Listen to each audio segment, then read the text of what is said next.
Él es el general del ejército peruano en calidad de retiro, pues el general Wilson Barrantes Mendoza. Él es ya un conocido de la casa, del programa, pues un especialista en temas de la seguridad ciudadana, un analista político internacional con cursos pues, en otros países.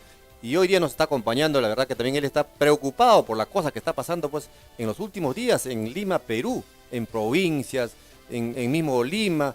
Vemos la muerte de Cajamarca, ahora el menor en Piura, casi mata a 10 compañeros, en el centro, en el sur, todo lo que está pasando. Y también pues el ministro Daniel Urresti ha bajado pues su popularidad en los últimos meses. Ya la gente le está diciendo ya hasta aquí nomás. Ahora qué va a pasar, entonces toda esa cosa vamos a hacer un análisis general con el general Wilson Barrantes Mendoza. General, buenas tardes, bienvenido al programa Hablemos de Seguridad.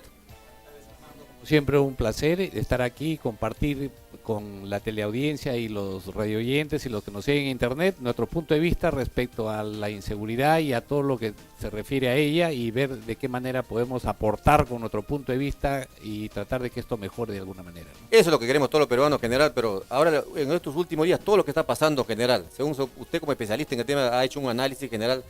¿A qué se debe? Nosotros en anteriores programas contigo hemos hablado, les hemos dicho que esto va a llegar a pasar y efectivamente te está llegando a pasar. ¿Qué es lo que está pasando con nuestras autoridades? En este caso, pues, el responsable de la seguridad ciudadana de todos los peruanos es el gobierno, el Estado peruano.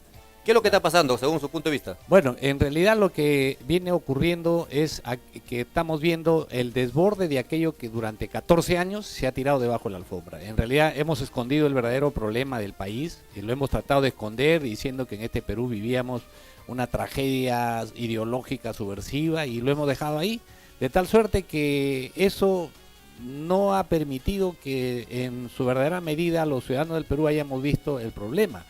Porque lamentablemente en ese error, vamos a decir, que incurrió el Estado, nuestra policía también incurrió. Yo aquí tengo que ser crítico con la Policía Nacional del Perú, en este caso, al haber durante estos 14 años incidido fuertemente en el sentido de que en el Perú vivíamos una amenaza ideológica de Sendero Luminoso en todo el país. Y por supuesto la Dirección Nacional de Inteligencia, que es la que en realidad nos da en el país cuáles son las amenazas de toda orden. Bueno, también en este caso ha vivido ausente del verdadero problema y estos dos organismos del Estado importantes, que son aquellos que nos dicen qué es lo que hay que hacer, nos han llevado a una suerte de callejón sin salida.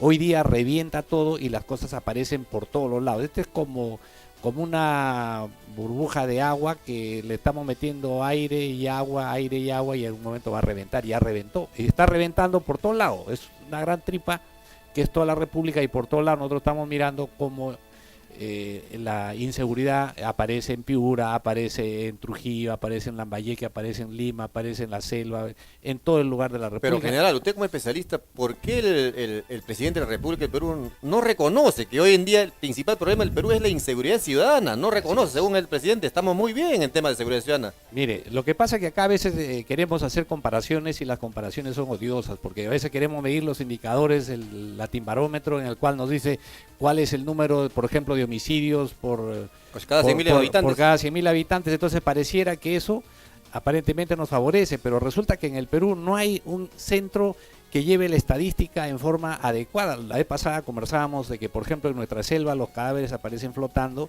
y gente que no tiene DNI, ni son registrados ni levantados. Entonces acá la estadística es difusa, no podemos llevarnos por la estadística. Lo que sí podemos estar seguros es aquello que vemos en la calle a diario, que tenemos amenazas de arrebatos, amenazas de homicidios, amenazas de asaltos y todo, de monras y todo este tipo de cosas. Entonces eso es lo que vemos a diario, bujías que rompen los carros, los cambistas, entonces los cambistas, todo esto lo estamos mirando a diario y a más de un familiar, a un amigo, a alguien de nuestro entorno le ha pasado un accidente, le han robado el carro y bueno, le ha pasado de todo. Entonces eso es lo que se está viviendo y entonces aquí tenemos que el primer problema, que siempre como en todas las cosas, es reconocer que en este caso, como bien lo ha dicho Armando, estamos viviendo una amenaza del Estado, que es la amenaza de la inseguridad producto del crimen organizado. Entonces, si no hacemos esto y lo decimos con claridad y a partir de ese momento todo el Estado peruano, sus instituciones, trabajamos en función de eso,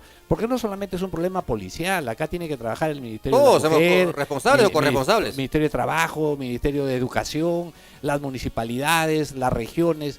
Entonces todos tenemos que trabajar a hacer un plan integral que agrupe a todos, no con este boceto de plan de seguridad e inseguridad, digamos 2013-2018, que en realidad no corrige en absoluto el problema. Entonces nosotros tenemos que agarrar, reconocer esto y juntarnos, pues hacer una suerte de acuerdo nacional, decir, señores, este es el problema, vamos a juntarnos todos y bueno, y que empezar a trabajar, porque este gobierno ya está de salida. En julio de este año ha sido, me parece, un aterrizaje forzoso y todo lo que pueda hacer tiene mucha debilidad. Entonces con el tema de corrupción, que la verdad transversal a todas las instituciones del Estado, eso aún agrava mucho más el tema de la inseguridad. Por eso es que va a ser muy difícil, sobre todo en esta etapa final, que se tenga que hacer algo en favor de la seguridad. Porque con una debilidad como la que estaban mostrándonos producto de la corrupción, en donde todos se acusan, el otro dice, yo te voy a demostrar, invítame al Congreso y te demuestro, Martín Belaúnde Locio, le dice seguramente al congresista Isla, y le dice, señores, ya, invítenme y yo les voy a demostrar a ustedes quién soy yo, porque él sabe que ha negociado, qué cosa más habrá hecho, del cual nos imaginamos y estamos casi convencidos y derecho a presumir así pero este de que hay corrupción generalizada. Pero general, este es el país de la ilegalidad, pues, la impunidad, la corrupción. Entonces hemos visto, pues, que cuando hay debates en el Congreso, más se dedican pues a sacarse los trapitos al aire durante 8 horas, 9 horas, y en conclusión, al término del debate, pues no hemos sacado ningún provecho todos los peruanos. Para eso pagamos nosotros los peruanos a los congresistas, para eso lo elegimos, teniendo problemas de suma importancia como ahorita la inseguridad ciudadana. Claro. Entonces, no vemos ese trabajo articulado, dejar tintes políticos, preocuparnos hoy en día por tanta inseguridad, tanta muerte que está habiendo en el Perú. Mire, desde el siglo XVIII, siglo XIX y siglo XX, el Perú ha vivido envuelto en tema de la corrupción. La corrupción en el Perú es un tema exclusivo que viene desde hace mucho tiempo. Exclusivo digo porque quizás otros países que también tuvieron estos matices de corrupción se han superado. Y nosotros y México somos los países que tenemos los mayores indicadores de corrupción gubernamental. Y las pruebas al canto, acabamos de ver corrupción en los diferentes organismos del Estado, gobiernos regionales, municipales, lobistas, gente que ha hecho negocios a nombre de no sé quién, pero al final corrupción. El propio Contralor de la República dice que el 50% de la inversión pública se va a la mano de la corrupción. Entonces estamos hablando pues de ingentes cantidades de dinero y como que todos se han acostumbrado a que por ahí es la única forma para hacer dinero. Entonces eso es el agravante perturbador del tema de la lucha contra la inseguridad y el crimen organizado. Pero y ese es el gran problema. Pero las autoridades nos siguen engañando a todos los peruanos que estamos bien en el tema de seguridad ciudadana, que estamos trabajando muy bien. Según las últimas encuestas pues, de empresas internacionales, Perú está pues con punto rojo. Perú está con Brasil, Perú, Bolivia, México. ¿Y quién lo que está mejor que nosotros en temas de seguridad ciudadana? General, Uruguay ha dado un salto muy importante. Ecuador, Chile.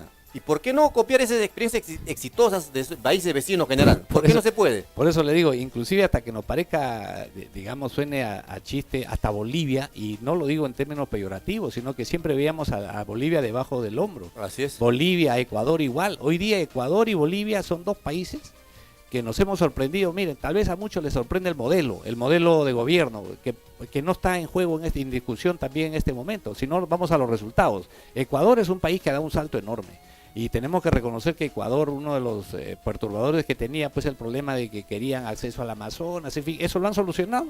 Y mire, ahora están creciendo y para fortuna de los ecuatorianos es un país que está avanzando bien rápido. Quizás va a llegar el momento en que puede igualar al Perú, así al ritmo que están yendo, en sus niveles de crecimiento, sus niveles de reserva. Es un país que nos está en el 50% de la reserva del Perú y un poco más. Entonces es un país con un futuro mucho más auspicioso que el peruano.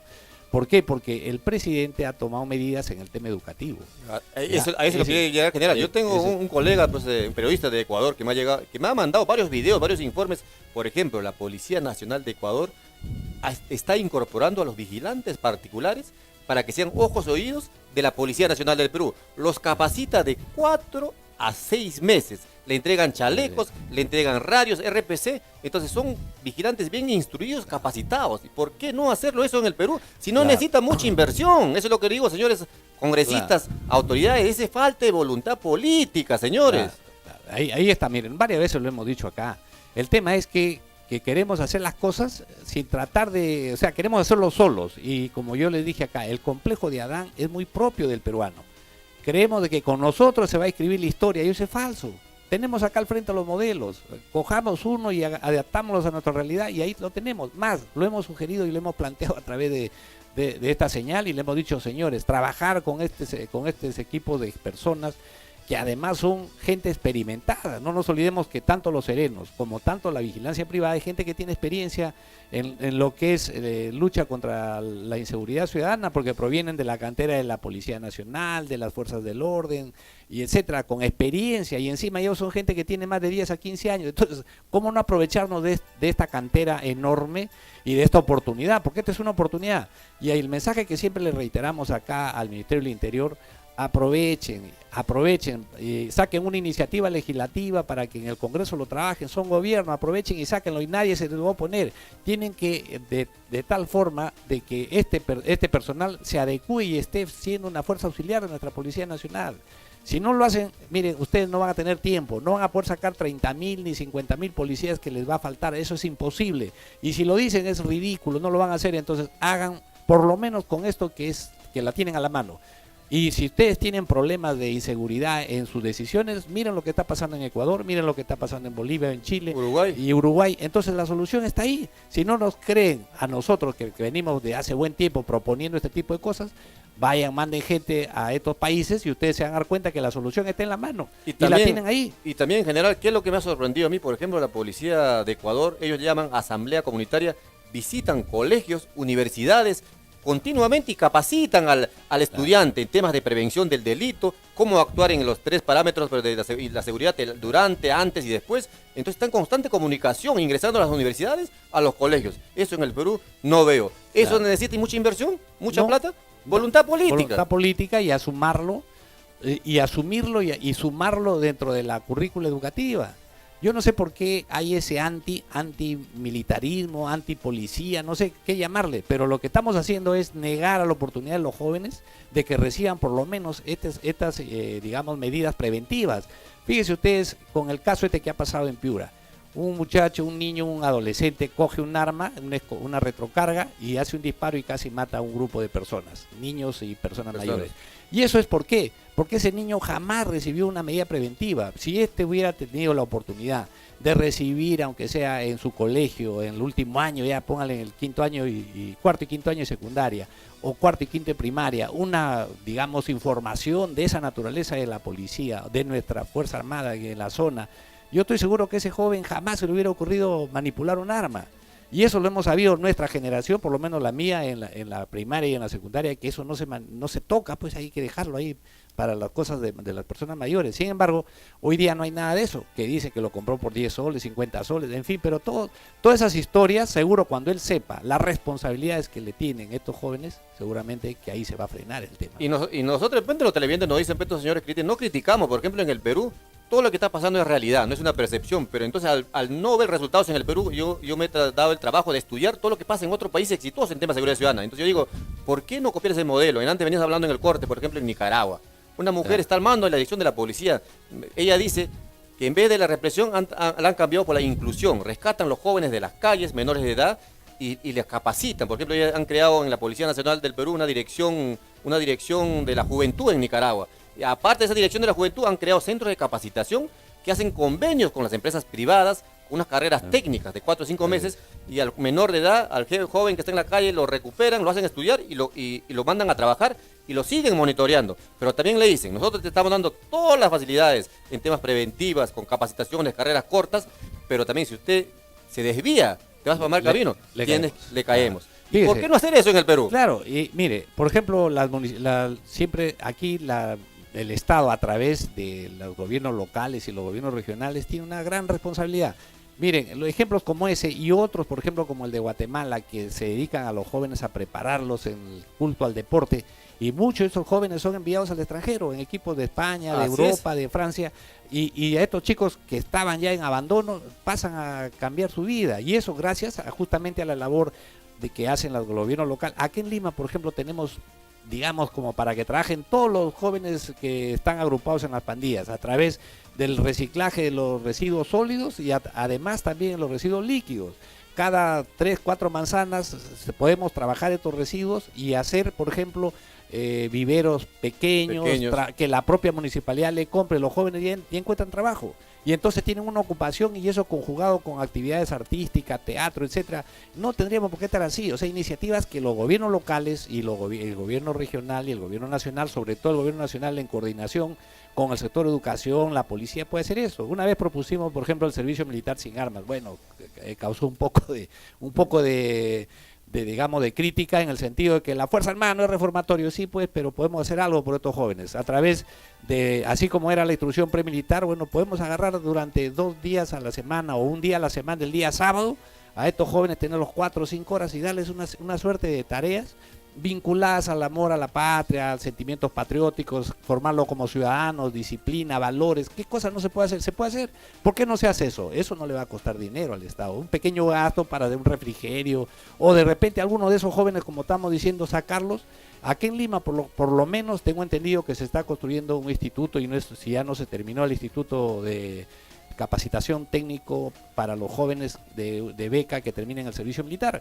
Entonces, ¿por qué a estos jóvenes también no lo asimilamos? Si es un instituto que va a tener capacidad para dar a un montón de personas capacidad de tecnificación, darle también una carrera técnica a la mano que puedan estos jóvenes inmediatamente ser insertados a la bolsa de trabajo, porque los chicos ya todos lo sabemos. Los chicos, ¿por qué están? Porque no tienen oportunidades, sencillamente. O sea, podemos decir criticamos, pedimos la pena de muerte, ya correcto, pero la causa es que estos jóvenes no tienen oportunidades. Y entonces, como aquí hemos crecido desigualmente, entonces estos jóvenes miran pues que por acá se roban millones, 60, 80 millones y no pasa nada. La corrupción en el Perú es histórica. Entonces, eso es lo que a los chicos los motiva a que, bueno, no pasa nada, pues si esto que 80 millones yo por celular, etcétera, efectivamente. no tengo. Entonces, eso es un círculo vicioso que tenemos que romperlo. Mire, yo soy muy crítico en el momento de poner el orden, pero a la vez reconozco que las causas que originan estos problemas son producto del abandono del Estado. Y ahí sí tengo que ser muy, digamos, crítico con el Ejecutivo, con el gobierno regional, local, nacional, de que no ha hecho nunca nada, y por lo menos hace 20, 30 años sí se hacía algo. Hoy no se hace nada. Al contrario, hemos involucionado en lugar de haber evolucionado en esa materia. General, en Lima tenemos alrededor de 80.000 vigilantes particulares. En cada distrito, como tú venías recomendando, si lo incorporaría estos vigilantes particulares con capacitación, darles unos chalecos únicos, por ejemplo, distritos de Comas, La Molina, Surco, y apoyarlos con ellos a la policía, con los serenos, se vería otra cosa, un trabajo articulado también con la comunidad. Claro, y lo que pasa que acá queremos, mire, lamentablemente en el Perú estamos acostumbrados al esquema del cholo barato, que no me cueste. Servicio militar no, es una obligación para que vayan a servir a la patria. No, señor, tienes que pagarle. Tienes que pagarle porque yo considero que a estos jóvenes hay que darles oportunidad. No necesariamente servir a tu patria, sí, pero yo te compenso dándote una carrera. Y eso es lo que yo debo hacer, porque eso es lo que está pasando en el mundo. Pero también en este tema de la seguridad privada, yo considero también que hay que generar un presupuesto para, aparte de lo que ellos ganan como empresa, también pagarles. Si es que no quiero formar parte como un elemento auxiliar, pero el Estado quiere mantenerlos al margen, pero entonces, para que colabore conmigo, démosle una retribución. Un bono de éxito, como quieramos llamarle, que equivalente quizás a una remuneración mínima vital, y por lo menos con eso esa persona va a tener una voluntad increíble, pues, porque démosle las seguridades y las previsiones necesarias para que ese joven o ese vigilante privado tenga pues su seguro, como lo que está pasando ahora, de vida, el sereno, igual. Mire, todas las noticias que nos llegan es que en los municipios que han perdido las elecciones, al diablo han votado toda la basura, serenos, todo lo han votado. Oiga, como que si los seres humanos fueran de papel y basura, ¿no? Y más aún que estamos a pocos meses de Navidad, fiestas navideñas, y estos señores ¿de qué van a llevar a su casa? Pero eso lo permite pues el gobierno peruano, lo permiten los congresistas, por no legislar una ley de una vez por todas para estos señores. Y ahí no es que nosotros tengamos que ser, digamos, favorecer a estos muchachos que pueden de alguna manera generar problemas, no, sino que estamos tomando previsiones para que el clima de inseguridad de Navidad no se violente, y se va a violentar si es que siguen este tema. Ahora, obviamente, si nosotros nos seguimos inundando la pantalla con estos temas de que corrupción aquí, corrupción allá, corrupción en la pareja presidencial, corrupción en el amiguito que es Martín Belaúnde, en Orellana, en el otro Benedicto también que cayó. Benedicto, López Meneses, mire, oiga, yo dije hace mucho tiempo atrás que a medida que vamos sucediendo los años, el último gobierno es el más corrupto de la historia. El anterior es el antepenúltimo, el trasantepenúltimo. ¿Por qué? Porque a medida que estamos creciendo, por fortuna económicamente, hay mayor dinero y hay mayores manos que entran a la corrupción, y el propio Contralor lo ha dicho. O sea, este gobierno, de aquí a mañana, hoy mismo es el más corrupto que el anterior. Y entonces, es preocupante. Preocupante porque estamos generando una cultura de corrupción que ya lo han dicho. Mire, aquí estaba leyendo la historia de la corrupción en el Perú. Este tema viene de hace tiempo. Entonces, ¿por qué es que nosotros no hacemos nada? Estamos todos, somos cómplices de esta manera al elegir a los más sinvergüenzas. Por eso que cuando tengamos que elegir, yo siempre he dicho que estamos viviendo una pseudo-democracia. La Constitución nos flanquea levantarnos pues y votar a este gobierno corrupto, a cualquiera que sea el corrupto, y eso no estamos promoviendo un golpe de Estado, pero sí es necesario advertir que si esto continúa tenemos que pararlo, y pararlo en seco. Y eso ya ha pasado en otro país, en Ecuador, por ejemplo. Pero por supuesto, ¿cuántas veces se ha votado a los gobiernos corruptos? La Constitución nos garantiza que cualquier gobierno que se vuelva usurpador no es que da un golpe de Estado, no. El usurpador es el que es elegido y democráticamente está llevándonos al error, o está confundiéndonos y está cometiendo corrupción, porque no lo hemos elegido para que sea el más corrupto que el anterior, lo hemos elegido para que nos gobierne. Y si nos está gobernando mal, tenemos que levantarnos. Eso es lo único que queda. El tiempo es corto en la televisión, la verdad que sus comentarios son acertados. Ojalá que nuestras autoridades tomen conciencia de las recomendaciones que le estamos dando.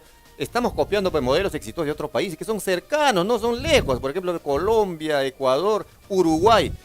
¿Qué es lo que le espera al ministro Daniel Urresti? Estamos viendo en todos los informes de la inseguridad, los vecinos dicen, Urresti eres el culpable. Ahora de noche a la mañana pasó de héroe a villano. Ahí está, los vecinos lo dicen, los televidentes. Claro, ahí, es no lo digamos nosotros. Como hemos dicho, él tuvo una acertada intervención inicial en donde trató de revertir la imagen del ministro imponiendo autoridad y tratando de fortalecer la institucionalidad. Pero la institucionalidad no se fierte diciendo, ya, carajo, no, un momentito. Puedo yo mandar un carajo cuando estoy dirigiendo a mis tropas al combate o de repente internamente, pero yo cuando voy a llevar la atención a un subordinado, eso lo han enseñado desde pequeños, desde caete. Lo llamo a un costado y le digo la vela verde si quiere, pero ahí se lo digo a él. Y entonces ese mensaje es un mensaje negativo. Y eso, ¿sabe qué pasa? Ese es el poder. El poder es el brebaje más perturbador que tenemos los seres humanos cuando a veces perdemos el síntoma de la realidad y nos vamos a otro lado, nos envilecemos. El poder corroe, por eso dice que la arrogancia es el perfume de los putrefactos. Entonces eso le pasa a un montón de gente, hay que controlarse. Tranquilo, Daniel, porque la verdad que tu minuto te está llegando ya cercano. Entonces este mensaje que te estamos dando es para que pises tierra y hagas actos pero que sean honestos, porque le estás desdibujando la labor de la policía. Tú eres ministro, y como ministro de autoridad política no tiene nada que ver con aspectos operativos. El ganarte cosas que no te mereces hacerla, eso te está llevando a errores. La ciudadanía te va a castigar. De aquí a una semana, 2 semanas más, no quiero verte en el piso. O entonces te vas o te arreglas. Ese es el mensaje que le puedo dar. Muchísimas gracias, general Wilson Barrante Mendoza, gracias, un especialista en este tema. Otro día vamos a invitar nuevamente para poder tratar un poco más este tema, porque este tema tenemos para hablar horas y horas. Así la gente nos escucha, la gente nos saluda, bastante los compatriotas que viven en otros países, por ejemplo, ven bastante Onda Digital Televisión, están enterados de todo lo que pasa en el Perú. Nosotros no queremos dañarlo, mancharlo, pero es una realidad. La gente lo dice en las noticias, el pueblo lo dice. Muchas gracias, general. Gracias una vez más y gustoso de haber compartido con los televidentes, radioyentes y lo conocí en internet, unos puntos de vista y esperando que de alguna manera coadyuvemos en el logro de la paz social que merece el Perú. Muchísimas gracias. Bueno, estuvo con nosotros nuevamente el general Wilson Barrante Mendoza, especialista en temas de seguridad y también un analista político internacional. Nosotros vamos a ir a un brevísimo corte comercial, pues retornamos con una denuncia de un sereno de Comas que ha venido a denunciar por tanta injusticia que hay, les han botado del trabajo, las calles tan sucias. Entonces, vamos a ir a un brevísimo corte comercial y retornamos.